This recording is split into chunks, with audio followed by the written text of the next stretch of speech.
جہاں پر ارم اور فضل ہیں جو کہ دونوں ایک دوسرے سے بے پناہ محبت کرتے ہیں اور ان کے گھر والوں کے اختلافات ہوتے ہیں ان دونوں کی شادی کی وجہ سے. بڑی اذیتوں کے بعد، تکلیفوں کے بعد، جس طرح سے بھی محبت کرنے والوں کو فیس کرنی پڑتی ہیں مشکلات، وہ تمام تر مشکلات کو فیس کرتے ہیں اور ایٹ دا اینڈ جو دونوں کی فیملیز ہیں وہ شادی کے لیے مان جاتی ہیں. توبہ ٹیک سنگھ کا یہ وقوع ہے. سیمنٹ سے بھرا ہوا ٹرک جو ہے ان کی تقریبات جہاں پر ہو رہی ہوتی ہیں وہاں پر داخل ہوتا ہے. شادی کی جو تقریب ہے وہ صف ماتم میں تبدیل ہو جاتی ہے. جس طرح ٹینٹ لگے ہوتے ہیں کسی بھی شادی کی تقریبات میں، آپ دیکھیں ایک سیمنٹ سے بھرا ہوا ٹرک ہے، وہ ٹینٹ کے اندر داخل ہو جاتا ہے اور نہیں دیکھتا کہ آگے کون لوگ ہوں گے. خواتین ہیں، بچے ہیں، مرد ہیں. 16 افراد جو ہیں وہ ان کو تو موقع پر ہی اس ٹائم اپنے ٹرک کے نیچے جو ہے وہ آ کر کچلے جاتے ہیں. جو ڈرائیور ہے وہ نشے میں تھا، وہ جاگا ہوا تھا، اس کی نیند نہیں پوری ہوئی تھی، ٹرک کی بریک فیل ہو گئی تھی. کیا معاملہ تھا؟ السلام علیکم جی. آج آپ کو بات بتانے لگی ہوں ایک ایسے جوڑے کی، محبت کرنے والے جوڑے کی، جو کہ شادی کرنا چاہتے تھے لیکن ان کے جو گھر والے ہیں وہ اس طرف نہیں آتے تھے. ان کے جو گھر والے ہیں وہ شادی کے لیے نہیں مانتے تھے. بہت کوشش کی ان لوگوں نے کہ کسی نہ کسی طریقے سے گھر والے مان جائیں. ہمیشہ گھر والوں کو منانے کی کوشش کی دونوں کی طرف سے. ہر باری جو گھر والے ہیں کسی نہ کسی وجہ سے انکار کر دیتے تھے. اب ارم اور فضل ہیں جو کہ پسند کی شادی کرنا چاہتے تھے، ایک دوسرے سے محبت کرتے تھے، لیکن ہمیشہ کی طرح جو گھر والوں کے جو اختلافات ہوتے ہیں کہیں نہ کہیں ارم کی طرف سے زیادہ وہ اختلافات ہیں ارم کے گھر والوں کی طرف سے. ارم کے والد کا نام ہے حاجی محمد قاسم، جو کہ اپنی بیٹی کی شادی جو ہے وہ اپنی فیملی میں کرنا چاہتا تھا، لیکن ارم جو ہے وہ شرعی حق بھی ہے اس کا کہ وہ اگر پسند کی شادی کرنا چاہتی ہے تو اس کی کر دی جائے. وہ فضل سے شادی کرنا چاہتی تھی.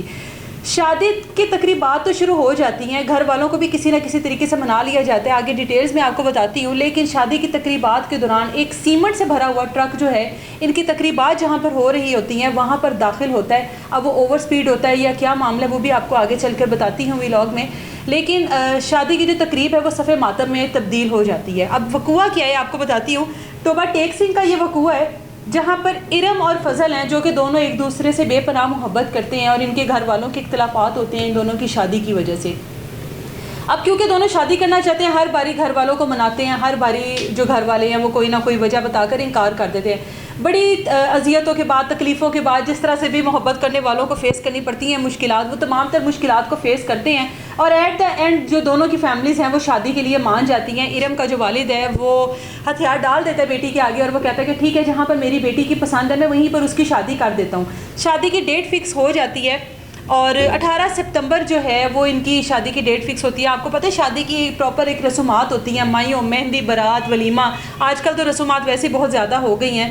اب دونوں بہت خوش ہیں کہ ہم دونوں نے جو محبت کی تھی اس کو ہم لوگ اپنی منزل دینے لگے ہیں، یعنی کہ شادی نکاح کی منزل دینے لگے ہیں. اور یہی ایٹ دا اینڈ ہوتا ہے، اگر کوئی کہیں پر سچی محبت ہو تو اس کی منزل جو ہوتی ہے وہ نکاح ہی ہوتا ہے.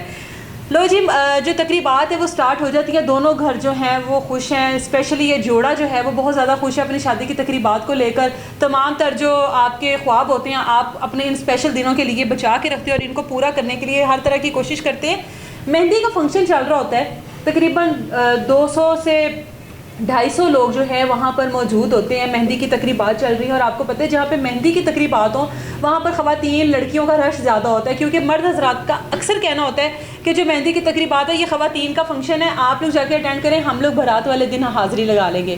تو مہندی کی تقریبات چل رہی ہوتی ہیں، بیٹھے ہوتے ہیں دلہا دلہن بیٹھے ہوتے ہیں، مٹھائی ان کو کھلائی جا رہی ہے، مہندی کی جو پراپر ایک رسم ہے وہ کی جا رہی ہے اور ڈی جے سسٹم لگا ہوا ہے اور ساری تمام جو خوشیاں ہیں وہ منائی جا رہی ہیں. ہر رشتہ اپنے اپنے مطابق جو ہے وہ خوشیاں منا رہا ہے.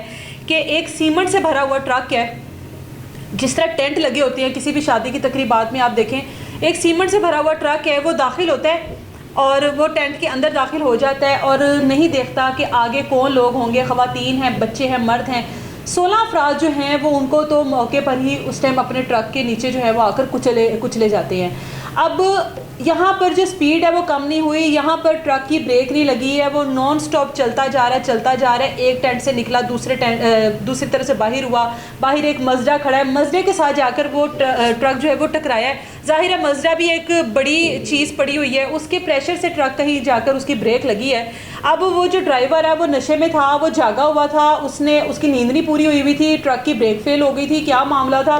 سو گیا تھا. اس کے بارے میں تو اب جو پولیس ہے وہ انویسٹیگیشن کرے گی کہ پتہ لگے کہ آخر ڈرائیور کی غلطی ہے، بریک فیل ہو گئی ہے، کیا معاملہ ہے. لیکن آپ واپس اس تقریبات کی طرف آئے جہاں پر لوگ جتنے بھی افراد تھے وہاں پر وہ خوشیاں منا رہے تھے. ایٹ دا اسپاٹ تو لوگوں کو پتہ ہی نہیں لگا کیونکہ شور شرابہ تھا, ڈی جے سسٹم چل رہا تھا, لوگوں کو پتہ ہی نہیں لگا کہ ہوا کیا ہمارے ساتھ, یہ ایک دم سے کیا چیز آئی ہے, اور تمام تر جو لوگ ہیں وہ اس طرح سے گھبرا گئے, پریشان ہو گئے کہ ہم لوگوں کے ساتھ یہ ہوا کیا ہے.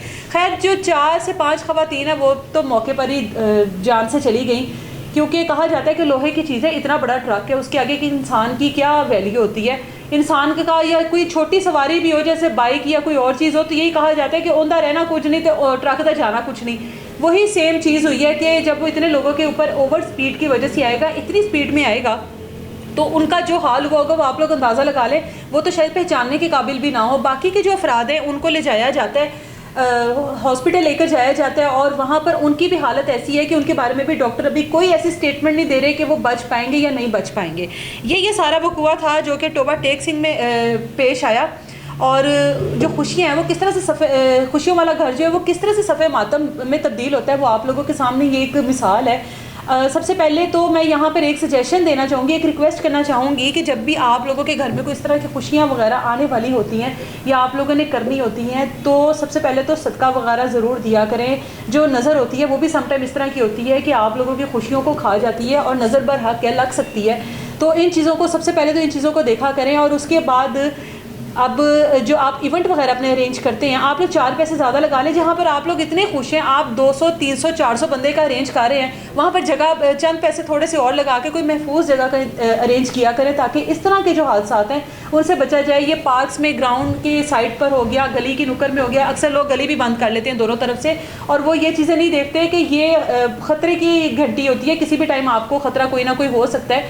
تو ان چیزوں سے سیکیور ہو کر آپ لوگ اپنی خوشیوں کو سیلیبریٹ کیا کریں. اب اس پورے کیس میں جو ہے اتنے افراد جان سے گئے ہیں, اتنی بڑی ان کی شادی کی تقریب تھی جو کہ ایک کس میتوں والے گھر میں تبدیل ہو گئی, ایک سوگ والے گھر میں تبدیل ہو گئی, جہاں پر خوشیاں بانٹی جا رہی تھی, جہاں پر آشیانے بج رہے تھے وہاں پر بینڈ کی آواز آنے لگ گئی. یہ اس حالات کے باوجود بھی اس تمام تر فیملی میں سے کوئی بھی مدعی نہیں بنا. پولیس اس کیس کی مدعی بنی ہے. اتنے زیادہ رشتہ دار ہوں گے ایک خاندان کا, اگر ایک افراد اس دنیا سے جاتا ہے تو اس کی فیملی میں بہت سارے رشتہ دار ہوتے ہیں کہ جو کہ کیس کی پیروی کرتے ہیں, لیکن اتنے افراد میں سے کسی ایک نے بھی آگے نکل کر اس کیس کا مدعی نہیں بنا. پولیس اس کیس کی مدعی بنی ہے. اب اس کے پیچھے کیا وجہ, یہ تو پولیس ہی بہتر طریقے سے بتا سکتی ہے کہ فیملی والے کیوں انوالو نہیں ہوئے, کیوں انہوں نے کیس کی پیروی نہیں کی, کیوں انہوں نے نہیں کہا کہ ہمیں انصاف دلایا جائے.